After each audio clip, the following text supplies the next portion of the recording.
A veces nos sentimos mal y no sabemos por qué, no le prestamos atención a nuestros sentimientos y el malestar va aumentando. La gestión emocional es muy importante para la salud, tanto física como mental. Para conocer la importancia sobre cómo identificar y controlar nuestras emociones, hoy tenemos al psicólogo y divulgador Javier Agüera.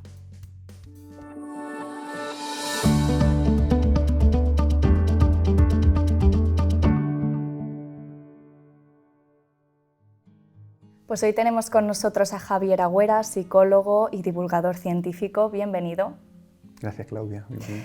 Para comenzar a hablar de gestión emocional tenemos que conocer, ¿no?, dos conceptos, las emociones y los sentimientos, que los utilizamos indistintamente pero que son diferentes, ¿no? ¿Por qué? Explícanos. Pues primero vamos a empezar por definir qué sería el concepto de emoción, porque seguro que tú y quien nos esté viendo siempre estamos trabajando con las emociones a diario, pero cuando nos preguntan ¿cómo definimos una emoción? Realmente nos cuesta, si lo piensas. Aparte de cómo la vives, ¿cómo lo definirías?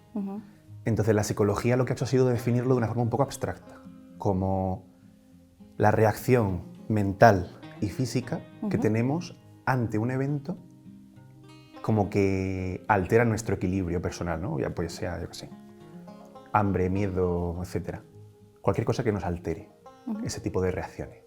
Y estas emociones, hay muchas, ¿no?, como bien decías, pueden ser tanto primarias como secundarias. Hay dos, digamos, claras. Sí, depende de a quién preguntes. En investigación hay como dos, no corrientes, pero como dos opiniones. Hay quien define las primarias como un sinónimo casi de innatas, digamos las emociones que se extenderían entre todas las culturas del planeta, como puede ser, por ejemplo, el miedo o la rabia, que son quizás de las más así generalizadas, o la alegría. Y luego hay emociones que serían más secundarias o aprendidas, como por ejemplo la vergüenza. La vergüenza, aunque parezca extraño porque nuestra cultura está muy integrada, la vergüenza es aprendida, no se nace con vergüenza. No sé si te has fijado alguna vez que los niños se dice no tienen vergüenza. Es por eso, porque es una emoción que tienen que aprender. Eso sería una de las definiciones. La otra definición, que sería más contextual de cómo la emoción se ha adquirido, es, por ejemplo, imagínate que te muerde un perro en la calle. Lo esperable es que la respuesta sea de miedo, ¿no? Esa sería la emoción primaria, la que el propio evento, el propio estímulo te ha generado. Pero tú luego llegas a casa y reflexionas. Claro, ¿por qué ese perro estaba suelto en la calle? ¿Por qué me ha mordido?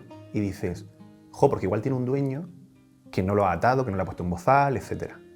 Y entonces te genera rabia hacia ese dueño, pero no hacia el perro ya. Entonces tú puedes incluso llegar a desarrollar, pues eso, incluso trastornos, si fuesen cosas muy graves, con estímulos que son secundarios, ¿no? Que no son el estímulo en sí mismo, sino lo que te ha hecho sentir luego cuando tú le has dado vueltas al evento. Por lo que decías anteriormente, no hay un consenso científico de que hayan dos emociones claras, ¿no?, las primarias y las secundarias. Más que no haya un consenso, lo difícil es la clasificación. ¿Por qué? Porque en cada cultura y en cada idioma a la misma sensación se la puede llamar de diferentes formas, y eso es de donde surge realmente el conflicto en investigación, ¿no? Igual en Estados Unidos, en inglés, llaman a una emoción X de cierta forma y aquí la llaman de otra forma diferente, ¿no? Por ejemplo, en Japón, para que nos hagamos una idea de hasta dónde podría llegar esto.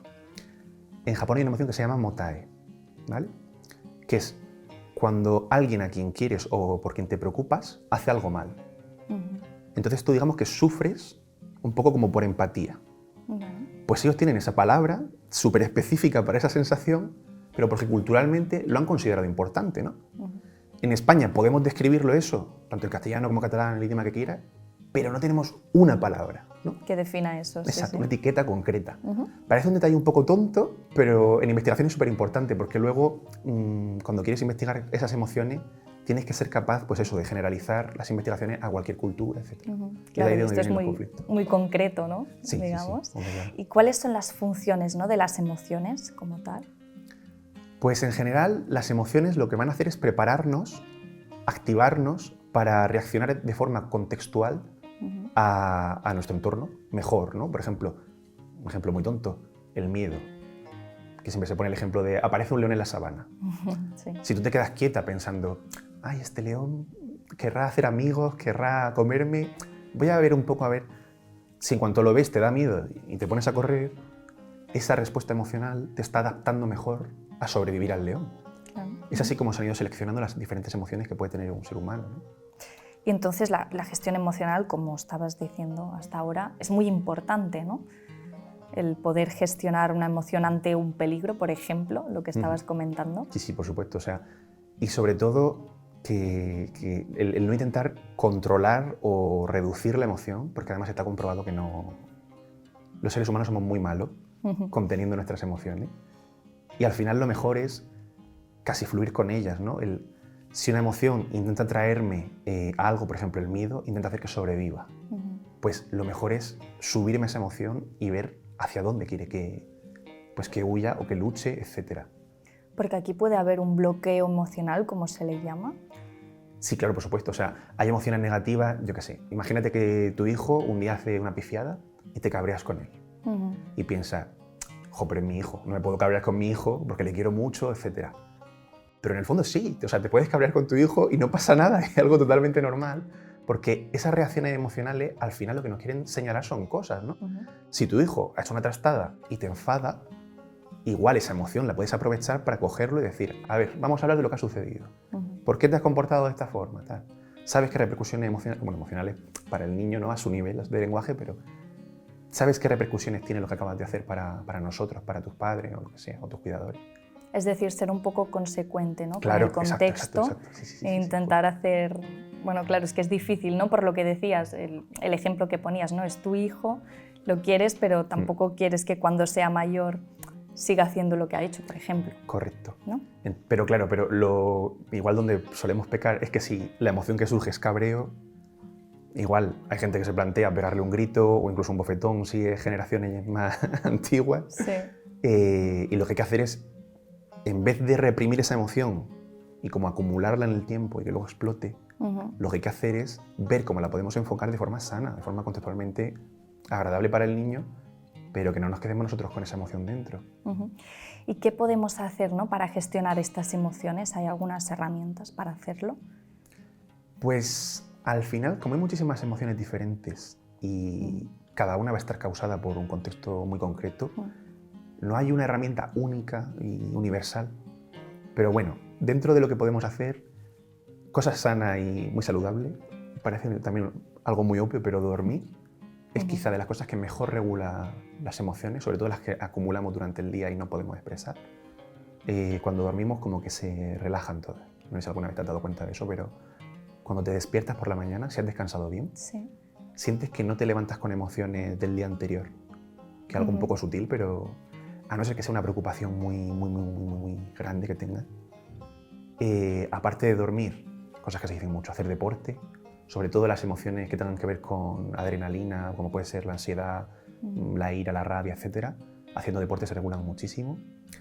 Y luego algo ya más psicológico, las técnicas de meditación o mindfulness, en general, esas sí que podrían valer casi para todo. Todo lo que tenga que ver con querer regular mejor tus emociones, el mindfulness mejora la capacidad, está comprobado que mejora. ¿Y el mindfulness lo sueles utilizar para...? Sí. Sí. Además es una técnica que en Occidente, porque el mindfulness viene de las corrientes de filosofía, religión asiática, de la meditación budista y todo esto, y en Occidente como que no tenemos nada similar a calmar la mente y concentrarnos en nuestro cuerpo, etc.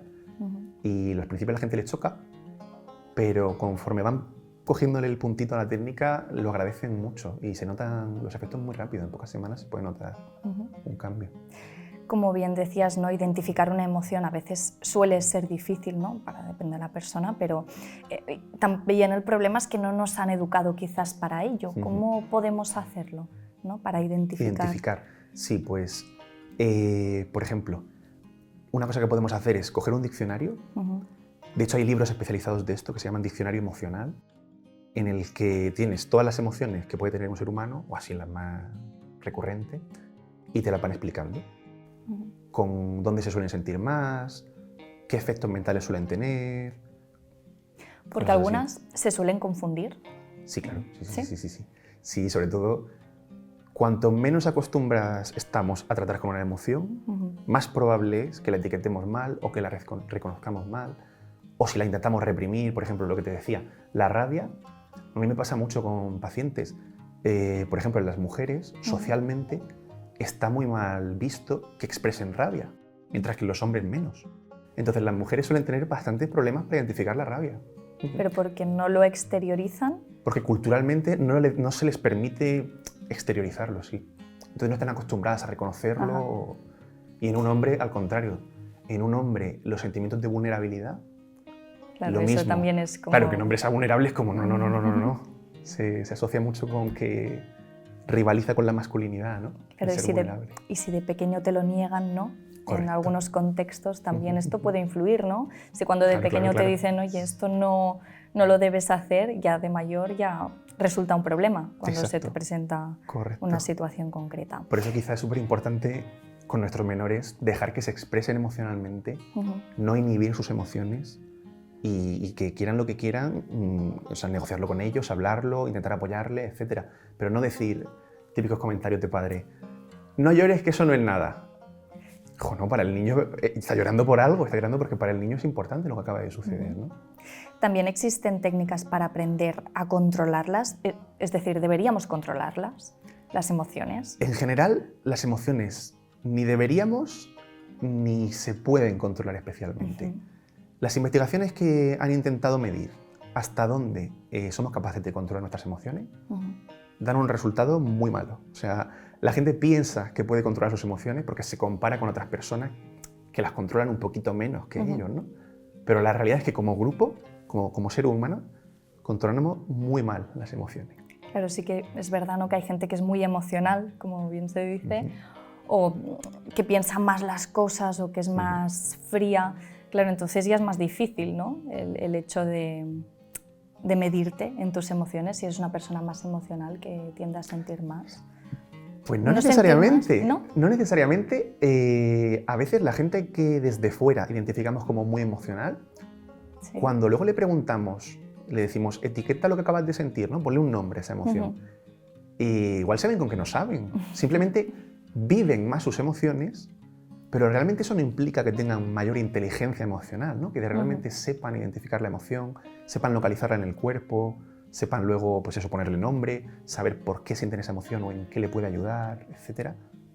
No necesariamente. Claro, porque la inteligencia emocional no siempre es innata, ¿no? Sino que se trabaja, como decíamos. Pues ahí la respuesta también es complicada. Ambas cosas. Sí. Obviamente se puede trabajar y cuanto más la trabajes mejor, eso no hay duda.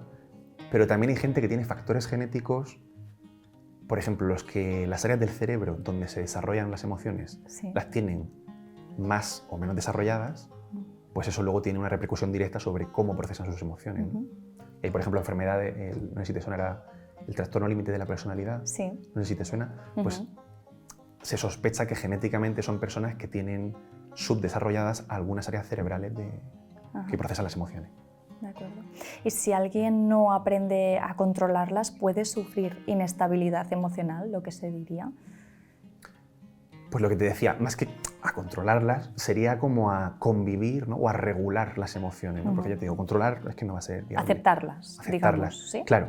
Y una vez aceptadas, decidir qué haces con ellas, que eso es lo realmente difícil, ¿no? El cómo transformar. Porque las emociones son súper intensas, ¿no? O sea, cuando sentimos rabia o miedo, o emociones así súper fuertes, que te digan, no, ahora cálmate y piensa cómo aplicar esto lo mejor posible a tu contexto.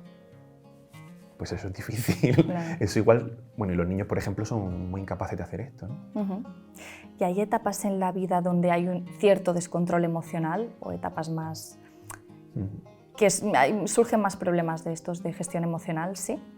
Sí, pues como decíamos, en los menores de edad, como todavía no se han desarrollado las áreas cerebrales que procesan las emociones bien, es donde más inestabilidad o poco control podemos observar, ¿no? Por ejemplo, los niños más pequeños, de 5 o 7 años, estamos acostumbrados a verles con muchos miedos. ¿No te has fijado alguna vez en eso? Ese miedo se debe a que justamente el área que procesa el miedo del cerebro se está desarrollando. No es que sean más o menos miedosos, es que está como surgiendo esa área del cerebro, ¿no? Luego los adolescentes es cuando surgiría el lóbulo frontal, que es la del control emocional. Es la que realmente, tú dices, ¿podemos controlar las emociones? No podemos, pero el área que decide cómo regularlas, adaptarlas, etcétera, se desarrolla durante la adolescencia. Y por eso ya con 18 o 21 años, que sería un poco cuando ya entramos a la adultez, dependiendo de nuestros genes, ya la persona se estabilizará más o menos emocionalmente hasta ya quizá su vejez, hasta que empiece alguna enfermedad, si tiene la mala suerte, de neurodegenerativa o lo que sea, y esas áreas cerebrales se empiezan a deteriorar y con ello también la conducta de esa persona, su control emocional, se va a deteriorar. Pues muchas gracias, Javier Agüera, por acompañarnos. Nada, Un placer. Claudia, encantado.